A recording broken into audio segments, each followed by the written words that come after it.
Au nom du Père, du Fils et du Saint-Esprit, ainsi soit-il. Voilà, réunis pour une fois supplémentaire, malgré que j'avais pris les engagements de le faire une fois par semaine, mais la vie est un petit peu compliquée. Aujourd'hui, les problèmes en sortent de plus en plus. Aujourd'hui, nous fêtons une fête importante, la naissance de Notre-Dame. Il y a, ce que j'ai dit ce matin pendant l'homélie, deux grandes thèses théologiques. La première avec Thomas d'Aquin, bien sûr, Bernard, Don Scott et d'autres, qui disent que Marie était choisie par Dieu. Et puis d'autres thèses disent que Marie était prédestinée. Prédestinée veut dire que depuis tout temps, Marie est choisie depuis toute l'éternité par Dieu pour nous donner le Sauveur. C'est une thèse qui est défendable comme la première. Je me dirais que la première est plus juste, dans le sens que, comme le dit Bernard, Marie était libre de son choix. Et l'ange lui est apparu et elle a dit oui. Alors, a-t-elle été préservée de la tâche originelle ou non? Ça, l'Église dit oui. Je crois en ce que dit l'Église. Ce qui est important d'ailleurs de croire et de suivre ce que dit l'Église. Mais il y a un point essentiel, c'est que Marie a dit oui à l'ange et en toute liberté, elle a su dire oui. Et ce oui nous a permis de donner le Sauveur. Jésus ne pouvait pas naître dans une poubelle. Mais Jésus est né dans quelque chose de pur, quelque chose de beau. Alors, oui, Marie est née sans la tâche du péché originel. Marie s'est abandonnée entièrement à l'amour de Dieu et à notre amour à nous, puisque elle nous a donné le Sauveur. À travers cette volonté de sauver l'humanité, à travers le oui de Marie, s'ouvre pour nous une page nouvelle. Alors, non, Jésus est bien qu'il n'est pas venu pour abolir l'Ancien Testament, mais pour l'accomplir. C'est une chose différente. Et par le oui de Marie est rentré le salut dans le monde. Et, je dirais, par le oui marial, la volonté du Père est faite. Pour ça, il faut revenir à l'origine. À l'origine, Dieu crée le ciel et la terre, et tout ce qu'il en comprend. Puis, un ange préféré de Dieu, l'ange des Lumières, Lucifer, par jalousie, a monté Ève contre le Père, et ils se sont crus égaux à Dieu, et ils ne connaissaient pas le bien et le mal. Alors, en mangeant la pomme, comme il est dit dans l'Ancien Testament, les premiers êtres ont connu le bien et le mal. Ils ont eu peur de Dieu parce qu'ils se trouvaient nus. Et Dieu a eu une colère, ce qui est logique puisqu'il leur avait dit de ne pas aller vers le fruit défendu. Ils ont connu le fruit défendu, Dieu les a mis à la porte de la maison paternelle. Mais il leur a dit, je vous enverrai un sauveur pour revenir dans cette maison. Et là, il est passé des millénaires, des siècles, avec les prophètes, avec les patriarches, Abraham, Moïse et d'autres, avec les prophètes comme Isaïe, Jérémie, Ézéchiel et d'autres, qui ont tous annoncé la venue du Sauveur. Puis arrive un temps choisi par Dieu, il envoie l'ange Gabriel auprès de la Vierge Marie et lui dit, tu es choisi par Dieu pour donner le Sauveur. Marie a eu peur. Marie a dû avoir peur de voir l'ange dans sa chambre, de voir cet homme là, lui disant une chose qu'elle ne comprend pas. Marie a 14, 15 ans, 16 ans au maximum, mais remplie par l'œuvre du Saint-Esprit, elle dit oui, fiat. Et quelque temps après, Joseph dit la même chose, puisqu'elle était fiancée à Joseph. Joseph dit la même chose, et là, Jésus naît. Il aurait pu naître dans un château.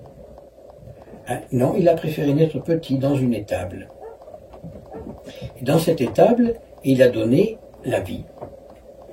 Et à travers ça, Dieu nous apprend une chose, l'humilité. À travers ça, Dieu nous apprend la vérité. Dieu a voulu que son Fils naisse d'une femme pour connaître la vie tout entière que nous menons. Jésus est donc né, pauvre, dans une étable, au milieu d'un âne et de bœuf. Et quand on voit qui est le bœuf et qui est l'âne, ce sont des bêtes de trait, ce ne sont pas des animaux de gloire, non. Et là encore, à travers ça, Jésus nous montre l'humilité. d'un Dieu qui s'abandonne à nous.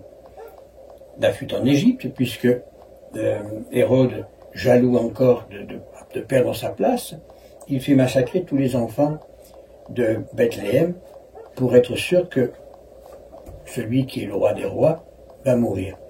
Mais là encore, l'ange apparaît à Joseph et dit, il ne faut plus fuir en Égypte, il faut partir parce qu'on va tuer l'enfant. Et comme il est dit dans l'Ancien Testament, à Rama, donc la région de Nazareth, on entend des cris de douleur et des pleurs parce qu'Hérode fait massacrer tous les enfants. Puis, Joseph et Marie sont en Égypte, ils restent quelques années. Et quand Hérode meurt, quand je disais cette colère hérodienne est tombée, l'ange apparaît de nouveau à Joseph et dit, tu peux rentrer maintenant, mais vous n'allez pas à Bethléem, vous allez à Nazareth, dans votre ville de prédilection. Joseph part avec Jésus à Nazareth, et là Jésus vit comme tous les enfants de son âge. Il s'amuse, bon au football peut-être, c'est à l'époque on jouait au football, à cache-cache ou ce que l'on veut, il s'amuse, mais il travaille aussi. Avec Joseph, il apprend à faire des portes, des fenêtres, des charpentes. Il vit comme tout enfant. Puis, il grandit en âge et en sagesse. Ils vont à Jérusalem comme il est prévu dans le peuple juif, au moins une fois dans la vie, d'aller au temple de Jérusalem pour offrir une offrande à Dieu. Ils partent à Jérusalem. Là, au retour pour retourner à Nazareth, Jésus disparaît. Joseph et Marie sont inquiets parce qu'ils ne trouvent plus leur enfant. Il retourne à Jérusalem, il est au milieu des docteurs, et lui, un enfant qui devait avoir 10-11 ans, il enseigne les docteurs de la loi. Il leur apprend, il leur révèle ce qui est caché dans les Saintes Écritures. Que le Père envoie un fils, que ce fils, il ne dit pas que c'est lui, mais que ce fils va apporter la paix dans le monde. Puis on continue, Jésus arrive à 30 ans, il va voir son cousin germain, Jean le Baptiste, pour être baptisé, parce que Jean le Baptiste, qui est le cousin de Jésus, faisait partie d'un groupe qui s'appelle les Esséniens, c'est-à-dire des moines juifs qui vivaient un petit peu à l'extérieur de Jérusalem, dans les montagnes, en solitaire, ils vivaient de lait et de miel et de sauterelles, comme il dit dans les Écritures. Et Jean part en disant il faut absolument la purification. Et il convie les Juifs à venir se faire purifier dans l'eau du Jourdain. Jésus vient, quand Jean-Baptiste le voit, il tombe à genoux, il reconnaît à travers lui le Fils de Dieu, et Jésus dit non, non, non, non, fais comme aux autres. Encore là, une preuve d'humilité. Et il descend dans le Jourdain, Jean-Baptiste le baptise, le fait tomber dans l'eau, le relève par 3 fois, et puis les cieux s'ouvrent, une colombe descend, et la voix du Père se fait entendre, celui-ci est mon Fils bien-aimé en qui j'ai mis toute ma complaisance. Premier appel de Dieu, le Père, et qui prouve que Jésus est vraiment celui qui va nous sauver. Jésus part après dans le désert. Il va se mettre en prière pendant 40 jours et 40 nuits. Là, il est tenté par le diable. Le diable lui dit, mais parce que au bout de quelques jours, on a faim. Le diable dit, si tu as faim, si tu es le Fils de Dieu, prouve-le, change ces pierres en pain. Et Jésus dit, tu ne tenteras pas le Seigneur ton Dieu. Alors, le diable emmène sur la plus haute hauteur du temple. Il lui fait voir tous les royaumes de la terre. Il dit, oui, si tu m'adores, je te donne tous les terrains de la terre, tous les royaumes. Jésus répond, tu ne tenteras pas le Seigneur ton Dieu. Il est beaucoup plus grand que toi. Le diable s'en va, Jésus s'en va lui aussi, et il commence à choisir des apôtres. Pierre, Jean, Jacques, et il en prend 12, qui deviennent ses disciples, et il part enseigner l'amour du Père et le retour à la vérité en Judée, en Palestine, dans la Galilée. Et là, ça ne fait pas plaisir aux prêtres, parce que c'est satané prêtre, le temple de Jérusalem, où on demande le partage. Rappelez-vous le passage de l'Évangile où Jésus va au temple, il voit des marchands qui trafiquent avec l'argent, qui vendent des colombes pour les sacrifices. Il rentre dans une violente colère, il renverse les tables des marchands et il dit, vous avez transformé la maison du Père, cette maison de prière, en boutique de brigands. Et là, ça ne fait pas plaisir à tout le monde, parce que ces braves prêtres, ils avaient de quoi spéculer de l'argent, par louer les places aux marchands. Jésus continue, il s'enfuit. À plusieurs reprises, les prêtres veulent le faire mourir, mais ils n'en trouvent pas le motif. Puis il arrive un temps, Jésus a 33 ans, il arrive une période où ils arrivent à travers Judas, à travers des gens qui font des faux témoignages, à faire mourir Jésus. Il passe devant Pilate, il passe devant le Saint-André, et tous crient à mort. Dans l'Évangile, il est dit on va l'échanger contre un brigand. Et oui, quand Pilate demande qui voulez-vous que je vous libère, Barabbas, qui était un brigand notoire, un trafiquant comme on ne peut trouver, et qu'on en trouve encore aujourd'hui malheureusement, avec les trafiquants de drogue, et qui voulez-vous libérer, Barabbas ou Jésus de Nazareth? Tous crient Barabbas, et que voulez-vous que je fasse de Jésus? À mort. Son acte est signé. Et les Juifs disent, une chose que l'on oublie, mais c'est bien écrit dans l'Évangile, que son sang retombe sur nous et sur tous nos enfants. Là, Jésus est condamné à mort par crucifixion. Il est chargé de sa croix après avoir été roué de coups, un crachat, diffamé et tout ce qui s'ensuit. Il monte au calvaire sur le chemin, il tombe plusieurs fois par le poids de la croix, parce que c'est pas une petite croix de rien du tout, c'est deux gros troncs d'arbres qui sont cloués les uns avec les autres. C'est pas la croix que l'on voit avec le bois bien taillé, non, non. C'est des troncs d'arbres qu'on a attachés, et Jésus est crucifié. Au moment de rendre l'esprit, il crie à son père. Élie, Élie, sabachthani, mon Dieu, pourquoi m'as-tu abandonné? Jésus, et alors on dit, il appelle Élie. Non, il n'appelle pas Élie, il appelle son père. Mon Dieu, donne-moi la force d'aller jusqu'au bout. Donne-moi cette volonté de pouvoir gravir vers vous et apporter tous mes frères vers vous. Et Jésus s'abandonne. Avant de mourir, il appelle Jean, il est sur la croix, il dit à Jean, Jean, voici ta mère, et à Marie, sa mère, il dit, Marie, maman, voici ton fils. Et à travers ces paroles, qui sont très importantes, Jésus confie non simplement Jean, mais l'humanité entière à sa mère. C'est pour ça que Marie devient vraiment co-rédemptrice. Marie est vraiment celle qui nous aide à porter le salut. C'est pour ça que lorsqu'on a besoin de quelque chose, passons par Marie. Louis-Marie Guillon de Montfort le dit, à Jésus par Marie. Et si on a cette volonté d'aller à Jésus par Marie, alors on est rempli de grâce. Alors le Seigneur nous comble de ses bénédictions. Si simplement nous sommes capables de dire, me voici. La vie du chrétien doit être ce, Seigneur, me voici. Seigneur, je partage tout par amour pour vous. Et là, Dieu nous aide. Dieu nous aide à gravir ces chemins qui mènent vers lui. Si on est capable de dire, me voici. Si on est capable, malgré les coups, la maladie, la bassesse humaine, les mauvaises langues et tout ce qui s'ensuit, Dieu est là. Dieu est là. Et on le ressent dans une présence terrible. On la ressent en soi par cette paix intérieure.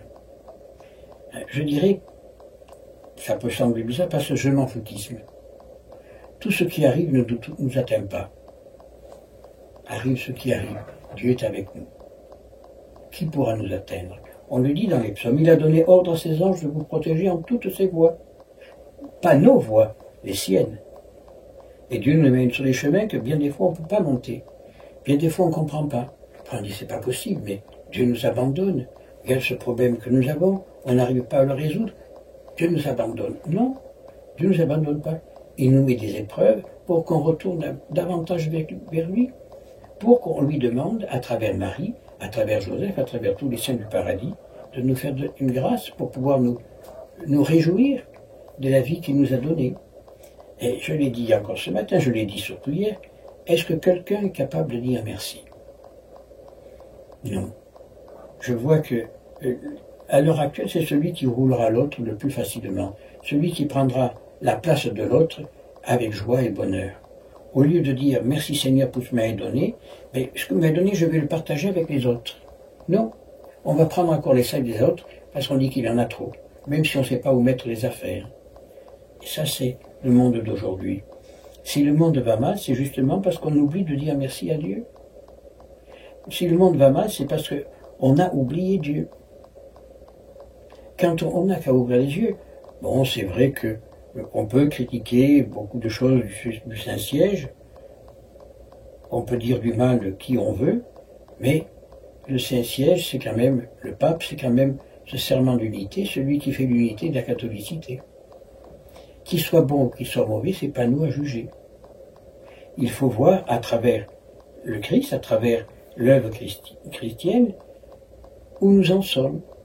Avant de critiquer le siège apostolique, avant de critiquer un prêtre, un évêque, commençons à essayer de nous juger nous-mêmes. Et on peut se dire une chose, est-ce que Marie nous juge? Est-ce que Jésus nous juge? Non. Pourquoi? Parce qu'il nous aime. Au contraire, il nous demande de rentrer plus en profondeur dans son amour. C'est Guignon de Montfort, c'est aussi Marie Alacoque à Paris-le-Monial, le cœur ouvert de Jésus. Allons vers ce cœur merveilleux, cœur de Jésus, cœur de Marie, qui nous est ouvert pour pouvoir gravir cette montagne de l'Évangile, cette montagne de l'amour de Dieu, vers le paradis. Lisez Saint Jean de la Croix, il le montre dans ce chemin du paradis. Lisez Thérèse de l'Enfant Jésus, enfin la grande Thérèse, Thérèse de Jésus, Thérèse d'Avila, tous disent la même chose. Hein. Maintenant, on vient de canoniser, je crois que c'est allé un petit peu vite, mais ça c'est mon point de vue, je ne sais pas, l'Église sait ce qu'elle doit faire. On a canonisé un gamin de 13 ou 14 ans à Couty, parce qu'il a été vraiment l'adorateur en profondeur du Saint-Sacrement. Aujourd'hui, il n'y a plus cette adoration fondamentale de Jésus hostie. C'est vrai que dans les paroisses, au Sacré-Cœur de Montmartre, il y a l'adoration perpétuelle, et quand on voit le cinéma, les gens qui rentrent et qui sortent de cette merveilleuse basilique du Sacré-Cœur de Montmartre, où la casquette, on regarde, on passe devant le Saint-Sacrement, on ne sait même pas ce que c'est, parce que nous avons perdu les valeurs fondamentales. Et tant qu'on ne sera pas revenu à ces valeurs fondamentales, on sera malheureux. Alors prions aujourd'hui, en cette fête de la maternité de Jésus, en cette fête de la naissance de Marie, pour que Marie intercède pour nous, pour que Marie vienne nous prendre par la main et nous conduise à son Fils. C'est tout ce que je peux conseiller, c'est de parler à Marie. Marie, elle est mère. Marie, comme toutes les mères, elle nous appelle. Elle nous demande à vivre selon ce que nous devons vivre comme enfants de Dieu. Nous avons à l'heure actuelle un petit problème dans la maison. Hein, je lance un appel, un grand appel, si on peut trouver un prêt de 3 ou 4 000 euros que nous rembourserons en 10 mois ou 12 mois pour pouvoir payer ce que nous avons dû faire, puisque la mairie nous a obligés, c'est une obligation légale, de nettoyer le bord de la rivière qui est près de chez nous pour éviter les inondations. Et il y a eu 4 000 euros de travaux. Et il faut trouver cet argent pour pouvoir payer l'entrepreneur. J'ai pu en avoir un petit peu, j'en ai payé un petit peu, il manque 3 000 euros pour payer le tout. Alors si vous pouvez nous aider, c'est avec merci. J'ai essayé de faire un prêt bancaire et je suis tombé sur ces gens-là qui ont pris beaucoup de problèmes, dans le sens que ils m'ont demandé de payer 300 et quelques euros pour pouvoir faire le prêt que j'ai payé, puis maintenant ils n'existent plus. Ils n'existent plus, ils ne sont plus sur Internet, ils ne sont plus aucune part. C'est une escroquerie. Smith Crédit, c'est une escroquerie. Je ne suis pas le seul, il y a une vingtaine de personnes qui ont mis des mises en garde. Alors prions pour que le Seigneur nous aide dans ce temps de misère, pour que l'on puisse, dans la paix et la tranquillité, prier la gloire de Dieu. Maintenant, je vous demanderai de prier tous ensemble à notre Père pour que nous puissions véritablement être des fils de Dieu dans tout ce que cela comporte. Notre Père qui es aux cieux, que votre nom soit sanctifié, que votre règne arrive, que votre volonté soit faite sur la terre comme au ciel. Donnez-nous aujourd'hui notre pain de chaque jour. Pardonnez-nous nos offenses, comme nous pardonnons ceux qui nous offensent. Et ne laissez pas succomber à la tentation, mais délivre-nous du mal, ainsi de suite. Je vous salue Marie, pleine de grâce, le Seigneur est avec vous. Vous êtes bénie entre toutes les femmes, et Jésus, le fruit de vos entrailles, est béni. Sainte Marie, Mère de Dieu, priez pour nous pauvres pécheurs, maintenant et à l'heure de notre mort, ainsi soit-il. Bonne soirée à tous et à demain pour l'homélie.